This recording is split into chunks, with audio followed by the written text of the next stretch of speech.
What's up, everybody? Got a few people in here. Uh, Roel, what's up, man? Great to see you. We're going to let a few people come in. Hello, hello, hello. Welcome to the Performance Medicine Show, where we answer your health and wellness questions. 7 o'clock Tuesdays.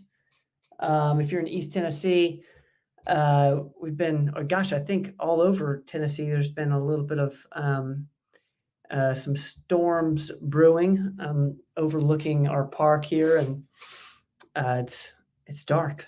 So hopefully my feed stays good. Linda, hello, I love you. Great to see you. Happy April. Bianca, what's going on? Great to see you. Thank you for being here, guys.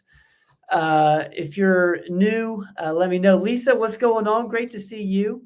Great to see you in here. If you're new, let us know. Love to see all so many familiar faces as well. Familiar faces, familiar names. Great to see you. We're over on Instagram as well. Hello, everybody over there on Instagram. Thank you guys for hanging out. Jeffrey, Kathy, Vita, Rally, what's up? Jody, what's up? Great to see everybody. We're going to let some people pile in. Stan, what's up?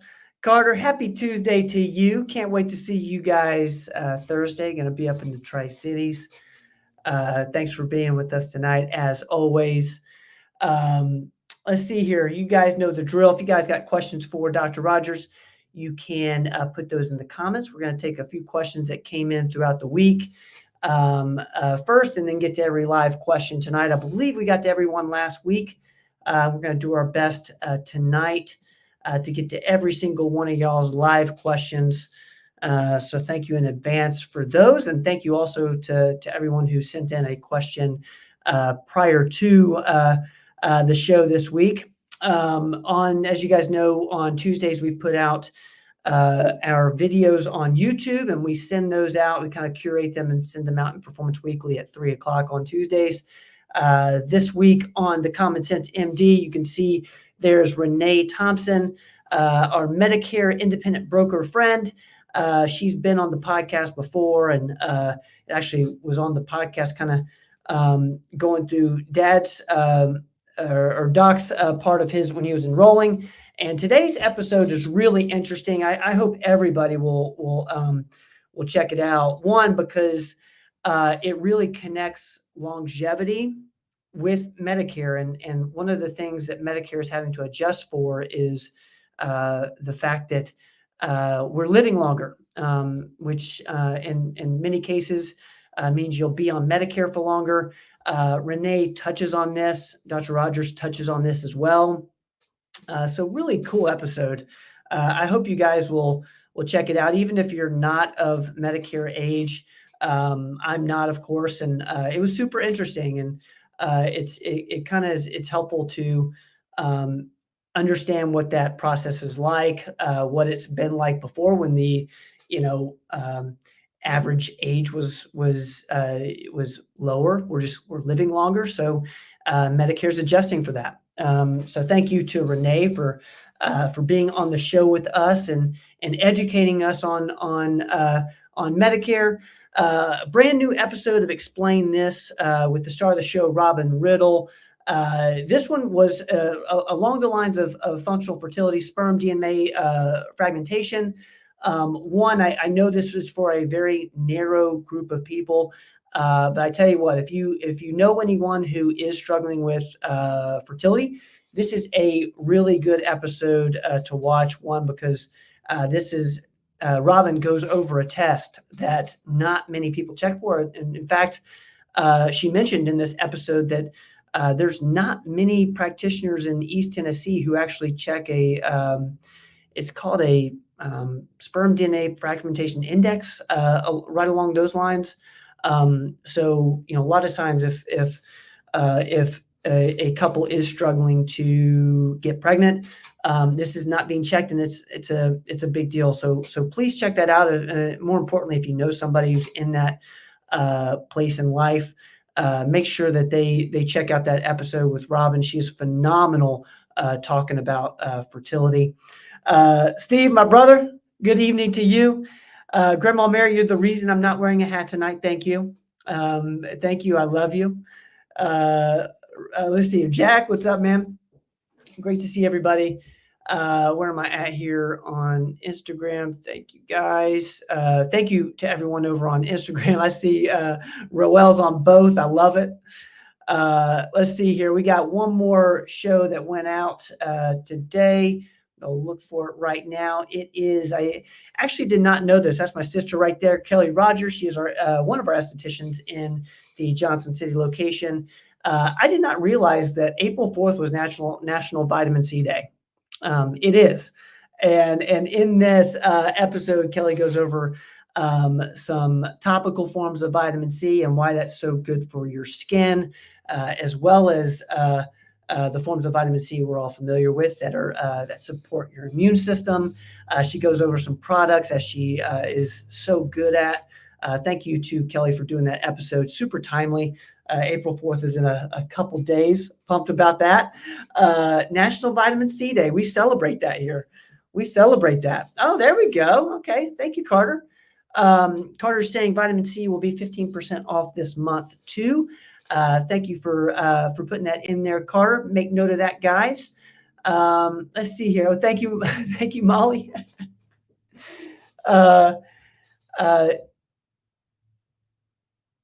Right, Bianca, I didn't know. I thought you knew. I thought you knew it was vitamin C day, and you're like, I'm going to come up with a really great vitamin C question. Stephanie, I see you. I love that question. We'll talk about POTS here shortly. I believe Doc is ready to roll. We're letting people come in. Thank you guys for hanging out. We're going 7 to 8 here, answering your health and wellness questions. All right, let's get rocking and rolling. Is Doc ready to roll? What's going on, man? Hey, Ben, how are you? You're looking good. I know you got a fresh cut. You look good. I got a haircut. You're growing your hair out, looks like. It's getting some length. How come you don't have a hat on tonight? One, because my grandmother asked me on Easter, she was like, Ben, would you please stop wearing that hat on the Performance Medicine show? She was talking about how beautiful my hair looked on Easter. And, you know, I'm listening to my grandma. That's smart. You're a beautiful man. You know that? I am starting the podcast recorder here. For those who don't know, we post this on our Outside the Box podcast a week later. So that is recording of this shows up the following Tuesday. Tracy, good evening to you. So good to see you. Doc, you ready, man? Was your day good? You get a walk in? Yeah, I had a great day. Yeah, I got 2 walks in. Your steps. 3 walks. I'll walk to work. I'll walk to lunch with Ernie, and then I walked home. So I had 3 walks today. Man, I am embarrassed to look at my steps today. I think it's like, I hope it's like in the thousands. I already have 10,000 on my Oura Ring. Do you really? Mm-hmm. Yeah. I'm hoping to be in the 4 digits. That's like, that would be shocking if I'm in the 4 digits. I'm gonna do a couple of push-ups after the show tonight too. I believe it. I believe it. I tell you what, I spent the weekend with you guys over Easter, and I had a hard time getting you out of the gym. I was like, hey, let's go do something fun. It's really hard to drag me outside of the gym sometimes. It really is. And if you do, I'll be on the bike or something. Yeah, it was just, you know, to take more walks or to move more. And you were inspiring me this weekend, and I didn't live up to what I saw this past weekend today. No, I didn't get quite enough guitar practice in this weekend. That's true. I didn't quite get enough. If I miss 1 day of playing guitar, I notice it. If I miss 2 days of playing the guitar, Jenny and you, family will notice it. If I miss 3 days in a row of playing the guitar, everybody notices. The audience, the world notices it. So I have to practice every day. And in advance, we appreciate that. We thank you. But you know what else we thank you for? We thank you for answering our health and wellness questions. Okay, let's focus on that. Let's get to it. And that's what we're going to do, guys. I'm going to start with an Ozempic question. And just as a reminder, guys, if you're with us live, go ahead and put your comments or questions in the comments. We're going to get to that real shortly here in the next 10 minutes or so, and then we'll answer live questions. This question is Ozempic appropriate for someone who needs to lose 20 pounds? If not, what else do you recommend? I love this question. I know there's different schools of thought. What's your thoughts on this? Yeah, certainly. 20 pounds is a lot. That's a lot of weight. That's not a minimal amount of weight. That's a lot of weight to lose. And it's very hard to do it by yourself. Diet and exercise just don't work really well for most people. I mean, exercise definitely won't work for that. It's great for you, but it will not work to lose 20 pounds. It's going to take a lot of dietary changes to do that. So certainly it's appropriate for it.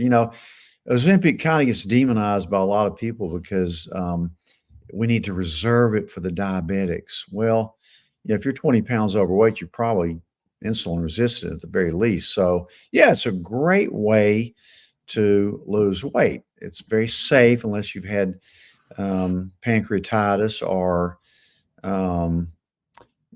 something called MEN syndrome number 2, medullary cancer of the thyroid, which you haven't had. But in any event, yes, definitely appropriate. Most people, would appreciate that help. The thing about Ozempic, and now, of course, it's not just indicated for diabetics; it's indicated for weight loss in the form of Wegovy, the exact same medication. So certainly, it is indicated, and there's, the problem is insurance paying for it. But now that you can get semaglutide compounded, that makes it a lot easier because insurances just don't want to pay for this stuff unless you're diabetic. And same thing with Mounjaro, which is Zepbound in the weight loss form. So yeah, definitely, we use it all the time for that. Interesting you brought the insurance thing because in today's Common Sense MD episode with Renee, you talk about the donut hole in regards to coverage with Medicare. So it was fascinating. That's where my brain went because my brain's been all about that episode today. We're going to keep going here, guys. Thank you for that answer, Doc. Great question around Ozempic and yes, there's so many people who fall in that range. If for some reason your insurance, Medicare won't cover it anyway, really, but if somehow you did get it to cover Ozempic, you would fall in the donut hole, but you wouldn't want to eat the donuts because when you get on that, you will not want to eat sugar and donuts and things. Was that a joke or is that a Dr. No, it's Rogers just joke? not really a joke. You'd never laugh at my jokes. So you and Katie and Carter never laugh at my jokes. But Well, I wanted to. that wasn't really a joke. It's true. I mean, Ozempic's expensive, and if somehow Medicare covered it, which it won't, then it would throw you into the donut hole very soon.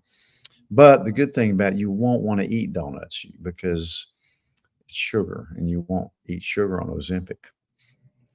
So not really a joke, just kind of ironic. I'm trying to make this show interesting, okay? You mixed education there with entertainment. I love it. Yeah. Guys, y'all got a 2-for-1 right there. All right, we're going to keep moving here. Thank you for that question that came in over email.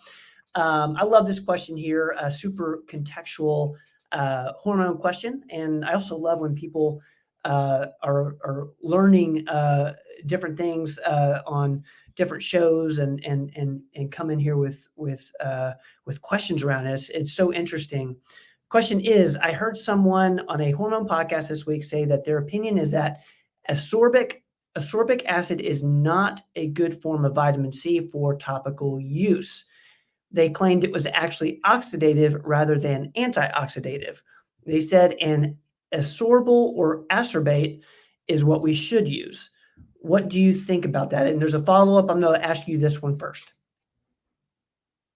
Oh, okay. Well, in my opinion, vitamin C is an antioxidant. It's water soluble. It is true that there's two forms of it. Ascorbic acid, which is the one you're usually going to see in vitamins, and it's certainly the purest form of vitamin C, no doubt about it. Now, there is one called sodium sorbate, and that's the one that we use when we use IV vitamin C. Because when you put it in the vein, that you don't want to get the veins too acidic. So what the ascorbate does is bring the pH up, the acidity down. So they both have their pros and cons. For somebody that on the skin, really the best form of it, I think, is what's called CE ferulic. It has another ferulic acid in it. So, most people tolerate it well. If you're a person that, you put it on your skin and it really irritates it too much, then you can use the more base forms like sodium ascorbate on your skin. But most people still prefer the acid form because it kind of clears off debris, helps depigmentation and all this. But, because you want that turnover of cells on your face that has damage to it. But certainly, both forms to me, I've always thought of them as both antioxidants. I didn't know I didn't know it was Vitamin C Day. Did I hear you say that? Or week or something? April 4th. April 4th is April Vitamin 4th C Day. is Vitamin C Day. Yep. Is it in honor of Linus Pauling? I don't know how they came up with that date. It has to have something to do with Linus Pauling, I would imagine. He really got demonized by making all these claims about vitamin C, but it turns out it's true. And certainly it's a very potent medication that we use IV all the time for many reasons, cancer included. It's great for sepsis. Unfortunately, the hospitals, most of them don't realize that. But, if you were septic or I was septic or family, I would beg for IV vitamin C to turn around sepsis. So, what I would say is if you're one of those people that is real sensitive to acid, like even on your stomach, the ascorbate is definitely probably going to be easier, but it's probably not going to be as potent or as pure form as the ascorbic acid. The other thing about sodium ascorbate, if you're a person that's really sensitive to sodium from hypertension, it's a little bit overplayed. Sodium is, then you have to watch that too, a little bit with that form of it. But yeah, it's a great question. I don't think anybody's really asked me that before, but it goes on to saying this is just kind of a curiosity type question. They also continue to say they wouldn't even use the ascorbic acid form internally. I don't think you agree with that, but curious to your thoughts. What's your thoughts? Yeah, I would. Again, that's what I do. And I think most people do it that way. Unless, if you have a really acid stomach and, a lot of GERD and it does bother you, certain forms of citrus can bother some people. So I'd kind of, if you really do think that is upsetting your stomach, then you could use the sodium ascorbate for sure, or use a little baking soda with it if you want. But there's so many, pros to taking vitamin C, and, not many people can't tolerate the ascorbic acid. But that's a really good point, though. Really good. IV, definitely sodium ascorbate. But very good question. Yeah, super interesting, and that is very timely, which is awesome. April 4th, National Vitamin C Day. I love it, and I love Carter. Thank you for putting up the special we're running in our offices around vitamin C. 15% off, I believe, all month long, and we're going to keep moving here. This is a thyroid question. I have a couple of thyroid questions here. I'll ask them together. Is having a TPO of 31 considered Hashimoto's? Yeah, I think so. Yeah. All right. Is that typically how you would diagnose it, just through that one TPO number, or is there a number of different ways you do it? Yeah, there's an anti-thyroglobulin antibody that we sometimes check, but TPO is the one that's really kind of diagnostic of it. So, that's a low level, but it's still what I would consider Hashimoto. So if you have if you have that going, it doesn't mean that your thyroid at this point may not even be low, because I've seen people with no symptoms and normal thyroid function test still have a TPO that's slightly positive, but it usually means you're on the border of tripping you over into thyroiditis, and then kind of destroying some of your thyroid function. But yeah, for most people, I would consider it that. All right, thank you for that. And I'm going to go into a thyroid function question. Is black seed oil beneficial for thyroid function? If so, which do you recommend? I know I feel like we've talked about black seed oil at some point. I didn't put it together with thyroid function. What's your thoughts on this?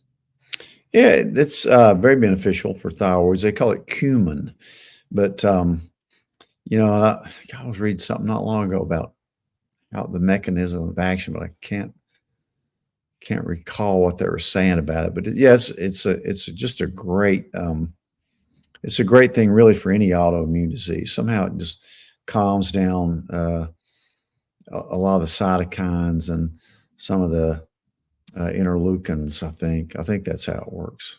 But backs down tumor necrosis factor, the TNF alpha. But yeah, it's a great. Or I really need to do a podcast if I haven't. I don't think I've done one on that. At least it's been years if I have. I don't think on black seed oil. Is there a form you like, a brand you like at all for this listener here? I don't think I know we don't carry it. No, I don't particularly.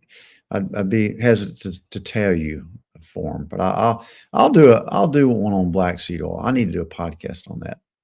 I'll research the differences in some of the different brands, because I just hate to blurt it out and be wrong. So what we'll do with this one, guys, is we will we're going to kind of bookmark this, and we'll go do a little deeper dive. Thank you for that, by the way. This is often how we get our topics for the Common Sense MD podcast. So we'll do a deeper dive on black seed oil. And in short, it is very beneficial for thyroid function. So thank you for that question. Let's get to this one right here.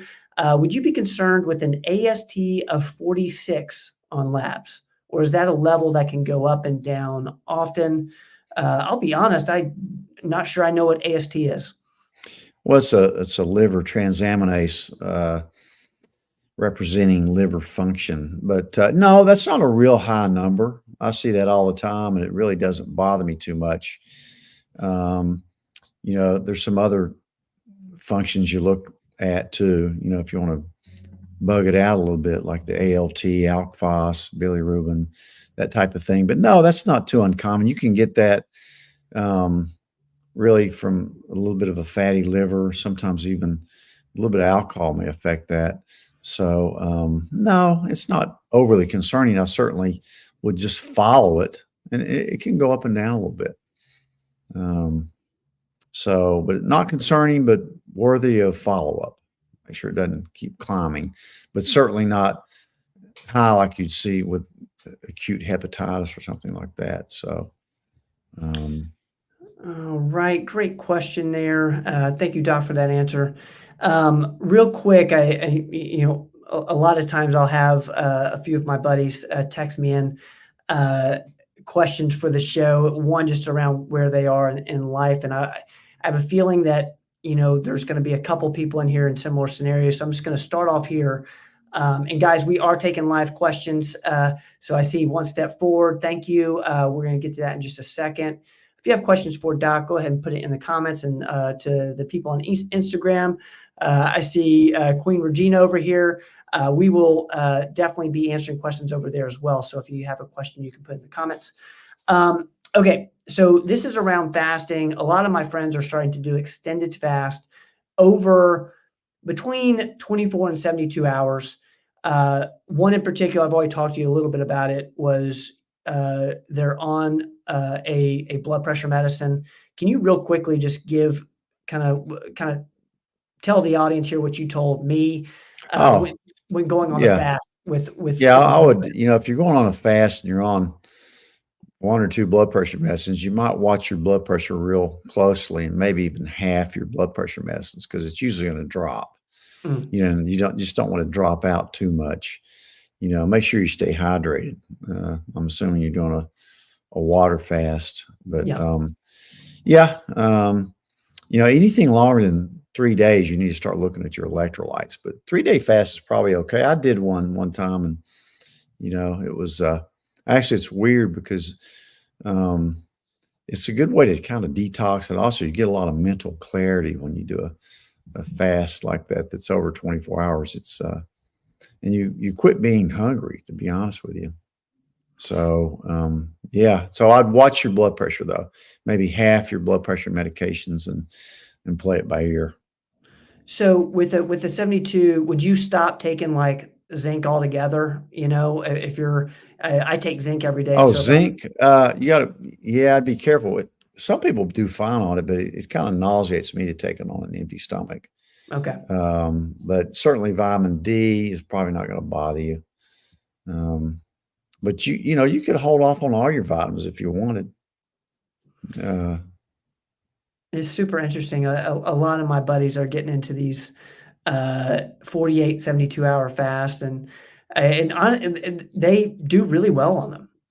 Every single one that's done it has given me really positive feedback. But it's some of these, like, I know there's a certain amount of bone broth you can have, and so yeah, they're kind of getting deep into it, which is that's cool. great. Yeah, that's a great thing to do.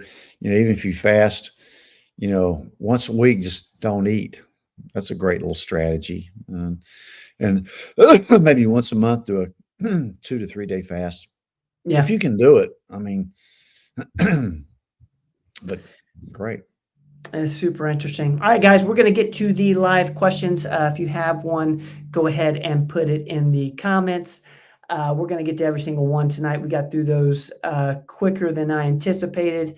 Let's see here where we're at. Let's go to Stephanie over on Facebook. Do you have any suggestions for POTS syndrome?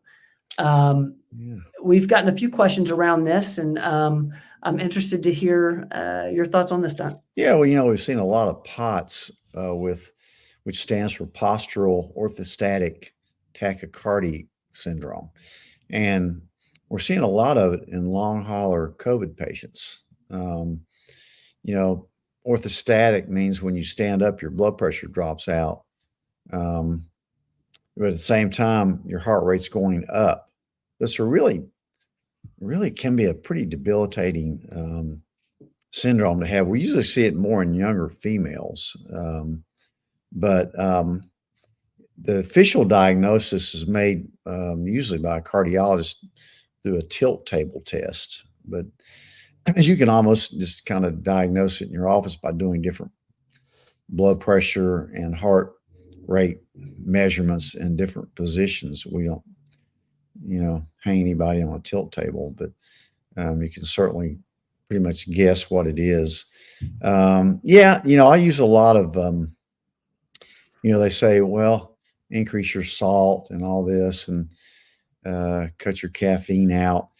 There's a medicine that I've used a few times for it called Ivabradine, Ivrabidine. I think that's how you spell it. And I learned about that about 3 years ago, I guess, when I was taking a long COVID course out in California.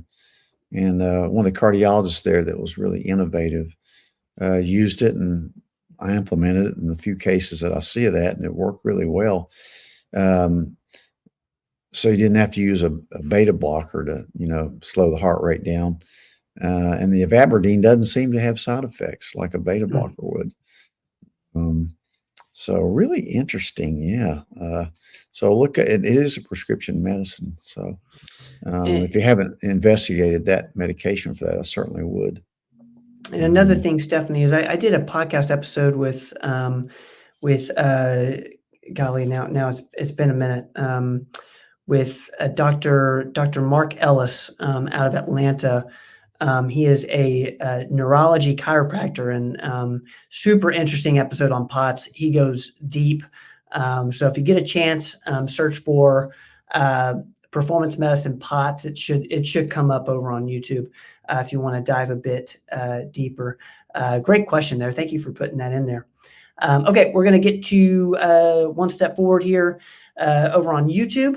I was going to try methylene blue. I drank a 16-ounce water with vitamin D drops and a LMNT electrolyte mix. Could I mix methylene blue with that? Okay, so she's asking, could they mix methylene blue in this I do. water? And I do it. Yeah, I do it. I do my perfect aminos with it. And what else? I put 3 things in there. I put my methylene blue in with my protein powder that you got me, and vitamin D drops. I mean, you could just do that under the tongue. I'd probably just do that separately under the tongue if you're doing the drops, because you're going to swallow the methylene blue. And then you give me some LMNT electrolyte. Yeah, that's good stuff. Yeah, I love it. Yeah, you can mix it. No problem with that. But I do the drops separate, the vitamin D drops separately, probably. But methylene blue is just good for everything. It really is. I think it's a pretty good anti-inflammatory. There's so many positive benefits to methylene blue, and just very few cautions with it, to be honest with you. Even combining it with the SSRIs, I think it's fine. You can take a deep dive on it. I know they weren't against it, but I've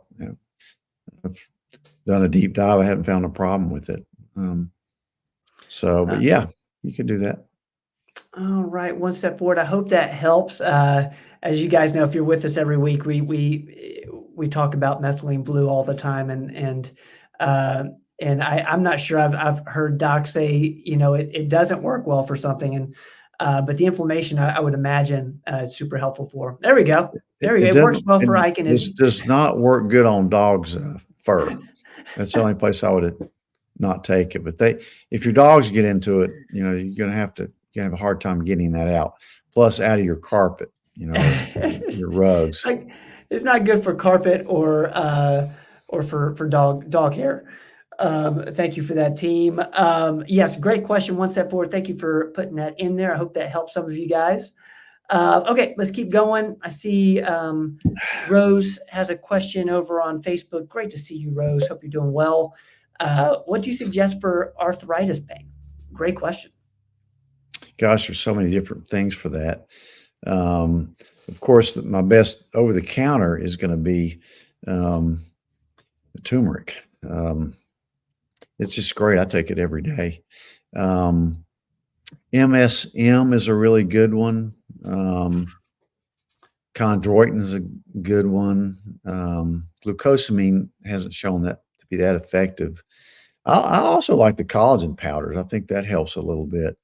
I like low-dose naltrexone. That's another favorite of mine. If I need to reach for a non-steroidal anti-inflammatory, I like Mobic or Celebrex. I mean, a lot of people take those chronically. But LDN is one of my favorites for that. Low-dose naltrexone. Go to some of the podcasts we've done on that. And movement, heat works good. I think heat therapy is really good. I think infrared sauna is good. I think red light therapy is good for it. But most people that get my age, they have some arthritis pain. I certainly have it in my back. So no, I feel your pain. I really do. And I also have it in one thumb from playing guitar. That's the first place osteoarthritis usually hits is in this joint right here. But certainly I've had PRP injections in both knees and shoulder, and it works amazingly well. So some of those things are my favorites. It's interesting. What you said, I'm sure everyone in here can relate. It's like you kind of know that we're going to deal with some sort of arthritis at some point. And I think the big problem is when people stop moving, you start to feel Yeah. that arthritic Right. pain, and then you stop moving, you stop doing things, and then it gets worse and you become less mobile. So it's kind of it's a cycle that I know a lot of what you're talking about can help break that cycle.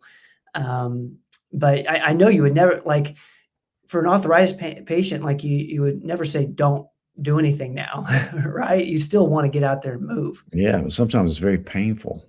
I Yeah, mean, so you have to have something to calm down the inflammation. The other thing I didn't mention is a great diet. You yeah. know, don't eat sugar. A lot of times I have people that get on just a really different type of diet, even carnivore, anything that leaves out sugar, and their joints get tremendously better just by doing that. Mm. Certainly, we look at straightening out the gut because a lot of inflammation starts there, but it can certainly be in your joints. And I definitely commiserate with anybody with arthritis pain. If you have one of the really inflammatory like rheumatoid arthritis, that's a little different ballgame as well.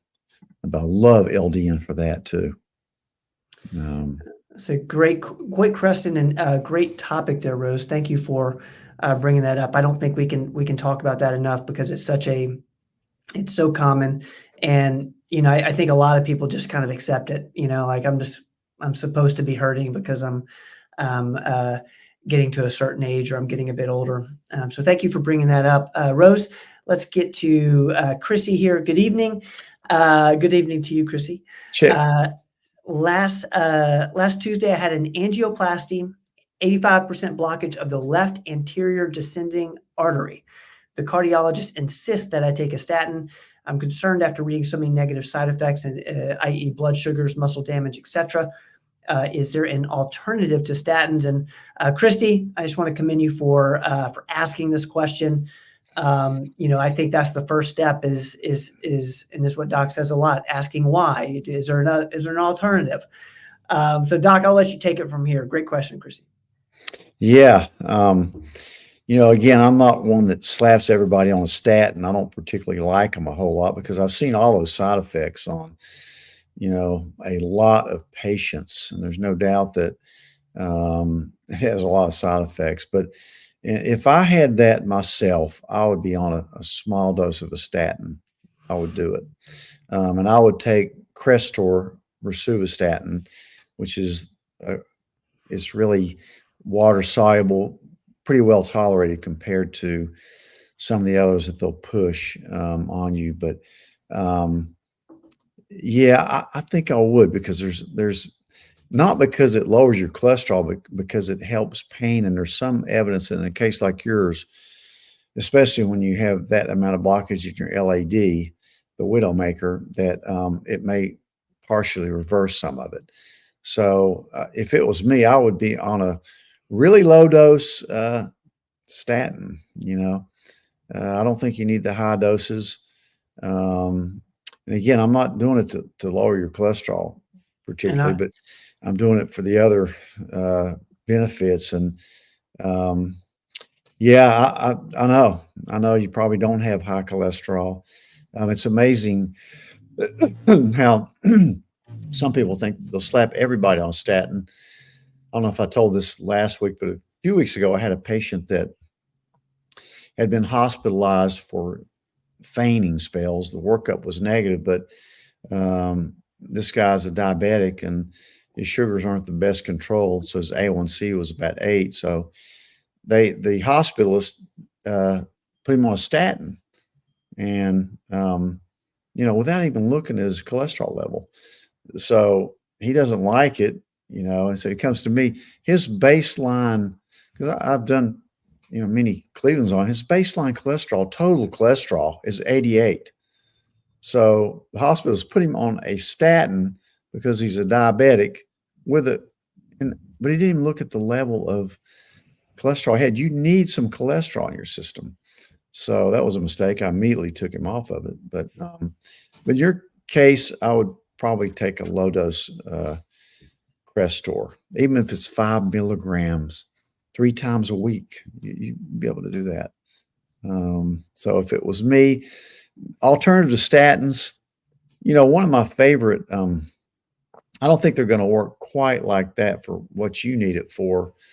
There's a new PCSK9 inhibitors, I think they call them, that don't have the side effects of the statins that will lower cholesterol pretty well, but I'm not sure about their effects on inflammation and reversing some of the atherosclerosis. So the jury's out on that. But look at everything else. Make sure you're taking an aspirin and making sure your blood pressure is good and doing all those other things that you need to be doing. And, I put a lot of people on EDTA. I take it just because my calcium score went from 0 10 years ago to 92 last year. So there's a little bit of plaquing. So I just don't take it around when I take other vitamins, or certainly not minerals, because it'll bind them up. But it's a good little chelator. It's very safe. You don't have to do it IV. You just do it daily through pill form. So you might look at that as well. I mean, some people would go the IV form of chelation in your case. There's a lot of cardiologists who do it to themselves when they have something like you do. But they won't admit to it, but because it's kind of outside the box a little bit. Anyway, just interesting. You'll do fine. Just keep an eye on things, and I probably would though. It's a great question, Chrissy, and one, because we get a lot of statin questions in office as well as on this show and the lives. It's amazing to me just how unique, the answers are, and how everyone's a little bit different. So, It would take. It's pretty well known that. Pardon me, but yeah, that you'd have to have 1,000 people on a statin to save one person from a cardiac event, not a death, but an event. So that's 1,000 people taking those to prevent one cardiac event, not death. So that's pretty telling. Yeah. So, but they push them. I mean, they push them like crazy. I'm really glad that Chrissy brought that question up, and gives us another opportunity to talk about it, and and because I know there's a lot of people in similar scenarios who are hearing different things from different specialists. So thank you for Chrissy. But yeah, in your case, I would do it. Check. All right, let's keep moving here. Heather, it's so good to see you. Thank you for being in here. Cancer seems to be on the rise. What are your thoughts on liquid biopsy for detection of cancers? Sounds like there's some limitations in detecting early stages. We love and appreciate you, Heather. Thank you. Thank you for the prayers. Yeah, there seems to be just an incredible amount of new cancer cases. I saw 2 new cases today. And these are people that seems like they're getting it younger. Saw a new case of pancreatic cancer this morning that came to see me. We're seeing a lot of breast cancers. I saw a 50-year-old with colon cancer today. Hey, Izzy, what are you doing? Izzy's here early tonight. But yeah, the liquid biopsies, the blood tests, there's all kinds of stuff. I don't think it's quite, to the stage that I hope it is at some point, for detection of cancer. Certainly, we've had blood tests around for certain types of cancer that, haven't proven to be the greatest in the world. PSA, CEA, or 2 of the, then you have the CA-125, but they're making a lot of inroads. There's a lot, that's probably going to be a really good thing. That, along with a total body MRI, we're going to probably pick up a lot of things that, that early. But so stay tuned for that. Great question. Thank you, Heather. Cancer, for whatever reason, we're seeing a lot more cancers. Do you think that the total body MRI stuff, like Heather's talking about with a liquid biopsy, do you think that will get here before maybe our ability to interpret and strategize around what you find with, the total body MRIs. Because often you'll talk about like, what good does it do if are we unnecessarily scaring people? Yeah, that's the question, that you get a lot of false negatives and, unnecessary biopsies and worry and things like that. Um, so yeah. Heather, thank you for bringing this up. We're going to continue to talk about stuff like that. It's such a big deal, just like Doc said. A lot of times I'll rely on, listen to your own body. If you feel something's off, if you feel great and all, you shouldn't go looking for things, unnecessarily too far. The routine stuff that we recommend, certainly, but, I see some people getting too obsessed about it and really it causes more harm than good. But listen to your body. If something's off, I love this from Linda. Thank you, Linda. Then you may want to, look further.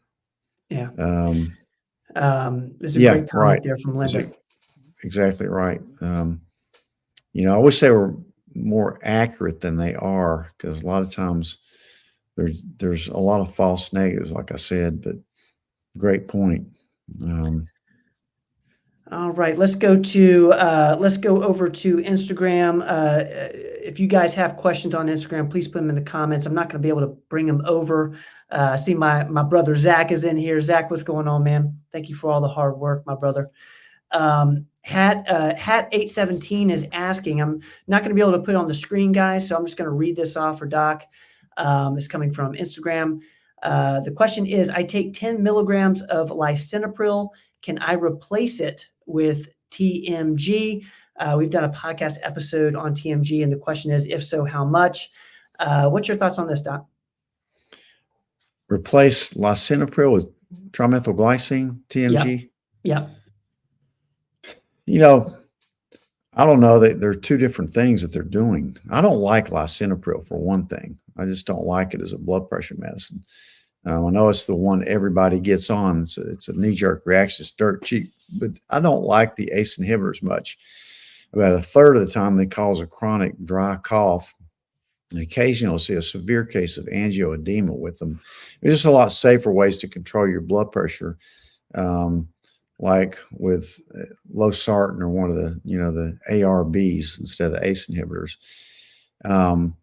But trimethylglycines, use it to lower homocysteine levels more. And remember, TMG is different than glycine. TMG you should take in the morning because it's kind of energizing. And glycine is more relaxing. Take it at night if you just take that form of it. But I just try to use some. If you can get off, lisinopril, I would do it. And I like garlic. I like berberine a lot.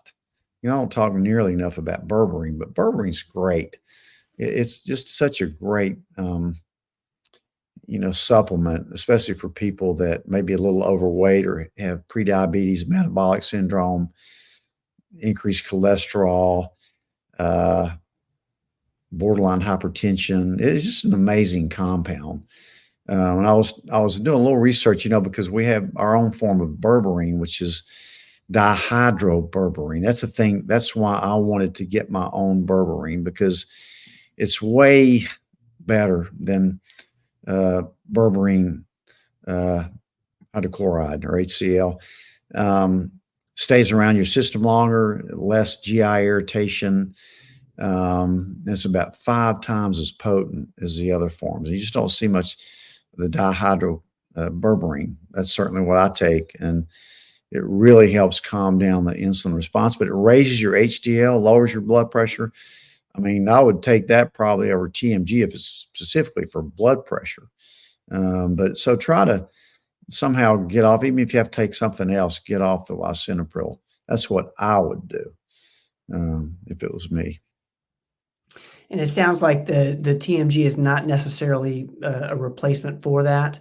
And one other thing, if had 817, if there's any more context we need to see, let us know. But there is a trimethylglycine video we've done on the Common Sense MD on the YouTube channel. If you want to learn more about that. And I see GR Quillen's question. I'm going to put that in here pretty soon because it's around berberine. I'm going to move real quick. Actually, I think that's our next question because it's kind of timely with the berberine comment. GR Quillen on Instagram is asking, how does berberine compare to Mounjaro for weight loss? Is there anything you can do to help with side effects from Mounjaro? I do think you have talked about, I know it's berberine maybe in metformin as the alternatives. Well, one thing is berberine is a lot cheaper than Mounjaro, but actually berberine is a GLP-1 agonist like Mounjaro and Ozempic. I didn't know that. Truly acts as a GLP-1 agonist. Yeah, it does. So it's a great place for people. You're not going to lose weight as fast as you are on Ozempic or Mounjaro. You'll probably lose maybe a pound a week. Instead, you won't lose it a lot faster than that. You got to be patient with it. So when you get on berberine, give it a good 3-month trial. Take the dihydroberberine, way better, and look at all the stuff it does. It can lower your A1C by sometimes up as much as 3 points. I know it's a lot. But it can lower your blood pressure. It can raise HDL, lower LDL. It's one of the greatest supplements that there is, in my opinion, especially for America with all this metabolic syndrome going around. Even a skinny guy like me takes berberine. So I hope that helps. Was that the question, or did I start rambling? I'm to just make sure for GR Quillen here, how does berberine compare to Mounjaro for weight loss? It sounds like they're similar. Mounjaro is also it's a GLP-1 plus a GIP. Yeah, so Mounjaro is going to be a lot more effective for especially if you're really overweight. But the problem with Mounjaro and Ozempic, for that matter, is the expense, the fact that insurance is not covering it. Of course, we found compounded forms that work great of it, tirzepatide, but certainly berberine should be in there. Berberine is just so much, it's about as effective as metformin, but without some of the side effects of metformin. Speaking of side effects, Doc, can you answer this for GR Quillen on Instagram? Is there anything you can do to help with the side effects with Mounjaro? I know you can kind of adjust the dose maybe, but that is a complaint that we get is the side effects from it. Yeah, certainly Mounjaro, in my experience, has way less side effects than Ozempic and actually works a little better for weight loss. They're both great medicines. Mounjaro just has that added benefit of being a GIP instead of just a GLP-1 agonist.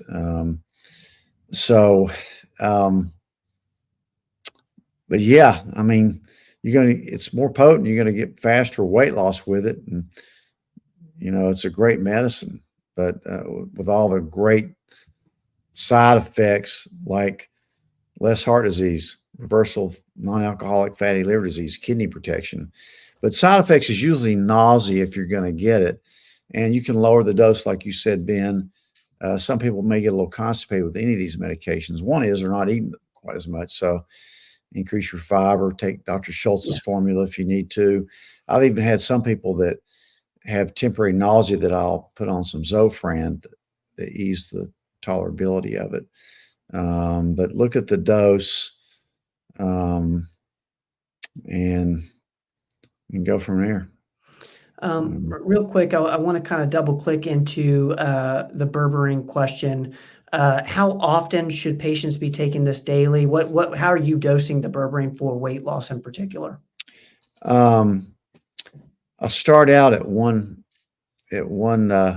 tablet. I'm forgetting the milligram in there, twice a day until you lose. Take it with the 2 meals you're going to eat, and so take it with like a lunch and dinner.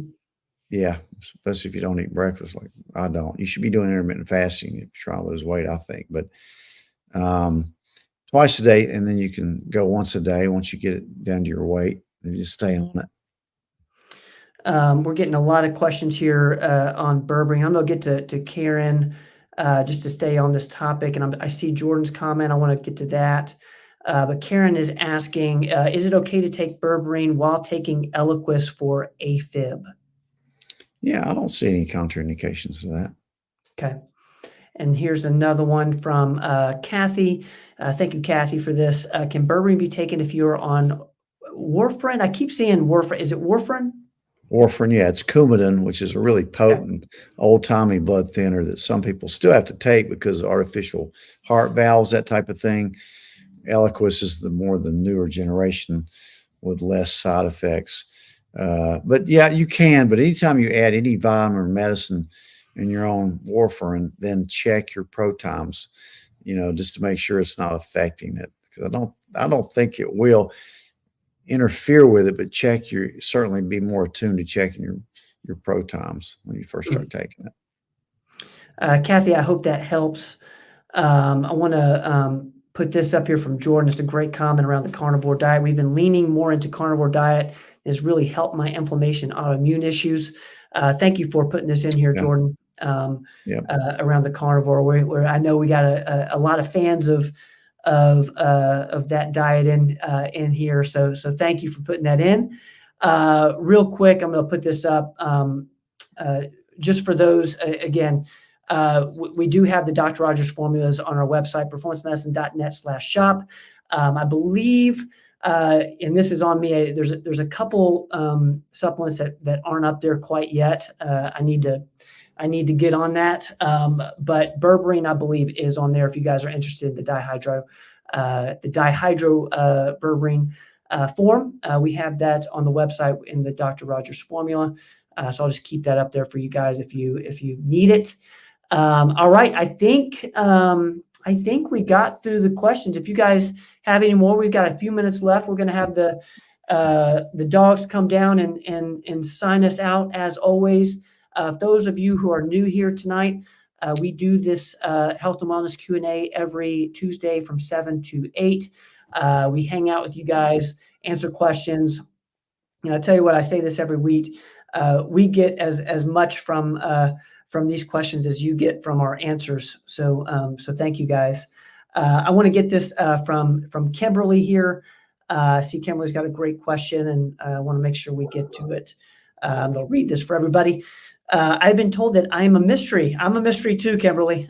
I promise you that. More so since I was exposed to aspergillus.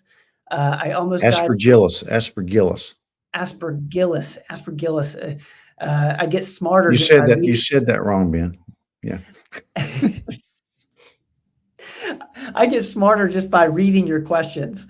I almost died from the exposure. It stopped me in my tracks. So many tests. I will be making an appointment soon. I was going to a couple of months ago, but my mom passed away. Goodness, I'm sorry, Kimberly. I have a question. My husband has diabetes with muscle wasting. His diabetes is not controlled on metformin and glimepiride. Diabetes runs in his family. Ozempic helps some, but was too expensive. What would you recommend? What's your thoughts? If he's overweight, definitely get on semaglutide, which is the compounded form of Ozempic. And, again, any of those medicines can also cause muscle wasting. So he needs to make sure he's getting enough protein. I love perfect aminos because they're already digested. So yeah, we can definitely control his diabetes. There's no problem with that. We may want to put him on, something like Farxiga, or one of those. So there's definitely ways. He's skin and bones. Huh. Yeah, that's interesting. I wonder if he's type 1 or type 1.5. It seems like he may be. I guess maybe he's got the wrong approach to it. We may even have to use a little bit of insulin, a touch of insulin on him, which makes you hungry. Actually, that's why weightlifters take insulin. They abuse insulin because it puts muscle on them. You believe that? And that's They really do. one that's kind of scary. Like I Very can't. dangerous, but yeah, I mean, he may be one I may put on a touch of it, like a once a day Lantus or Levemir or something.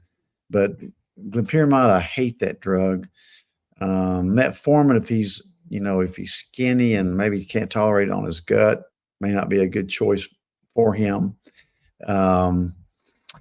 Certainly he's one that needs to probably come in and see one of us that does a lot of this, maybe me or Andy. Andy's so good with diabetics. Yeah. Aspergillus is a weird thing too. I had a patient in the hospital with it last week. They couldn't figure out where it came from. They wanted to put a PICC line in her. Just got out this past weekend with that. But anyway, gosh, it sounds like you're having a rough time. But hopefully, if you get the right kind of treatment and eat the right kind of foods, and you can certainly regain your strength, and your husband can get control of his diabetes. It's just, if somebody's willing to work with all the tools we have now, their diabetes is going to be controllable. I don't care if it's type 1, 1.5, type 2. It can be very well controlled. And, that muscle wasting can be turned around too. I'd probably put him on an InBody 570 and see how much muscle he has, how much visceral fat, what his BMR is, how much water he's retaining. That's just a great baseline to get. Well, Kimberly, thank you for that question. One, we're going to be praying for you and thinking about your husband as well. But man, thank you so much for being here. Thank you for asking a question. And it's not easy to do. Doc, I'm so encouraged by that answer because you're right. There are so many tools. Kimberly, I hope you found some encouragement. I hope your husband sees some hope in that. There's so many tools that can be used these days. So thank you, Lisa. We love you. What a show tonight, guys. And like I say, every time you guys make it, thank you for the thoughtful questions and allowing us to be with y'all for this hour every single week. I'll put this up again if you're interested in the what is it called? The Berberine performancemedicine.net/shop.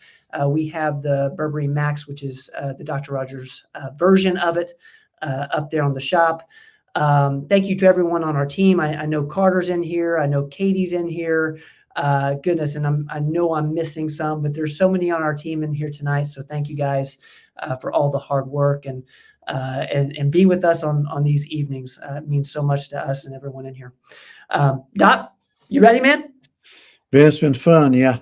Listen, next time, can you change your artwork behind you? That same artwork is getting so boring. At least I've got a decent background.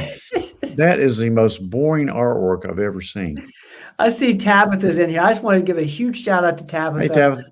Over in our Kingsport office. Thank you for being in here, Tabitha. Thank you for saying hello. We love you. Kathy, thank you. I need to do something about this. I need a prop, like a lamp or something that's cool. All right, guys, let us know how we did. We'll do this. We'll be back next week. We do this every single Tuesday, 7 to 8. The Performance Medicine Show, our live Q&A. Papa, love you, man. Do we have dogs closing us out, or are we closing it out ourselves? I think the dogs have already been here and gone, so they're up playing. So it's up to us. We're going to close the show, guys. Kathy, thank you. Sherry, thank you. Cherry, thank you. Grandma Mary, thank you. We love all of you. We'll be back next week, 7 to 8, to answer your health and wellness questions. If you're interested in any of our formulas, check out performancemedicine.net/shop. And hopefully that helps you in some way. Doc, I love you, man. If you guys don't know, this is my dad, and I get to hang out with him every Tuesday and be uplifted, hopefully the way that he's uplifting you guys. Papa, love you too, Ben. Had a good Easter with you too. Thank you. Yeah, had a blast. Thank you to Uncle Bill and Aunt Lisa. Uncle Bob and Aunt Lisa for having us. Papa, I love you, man. We're gonna sign off. Love you too. Good night. See you guys. Let me see my outro. Where's it at? Love y'all. don't go away.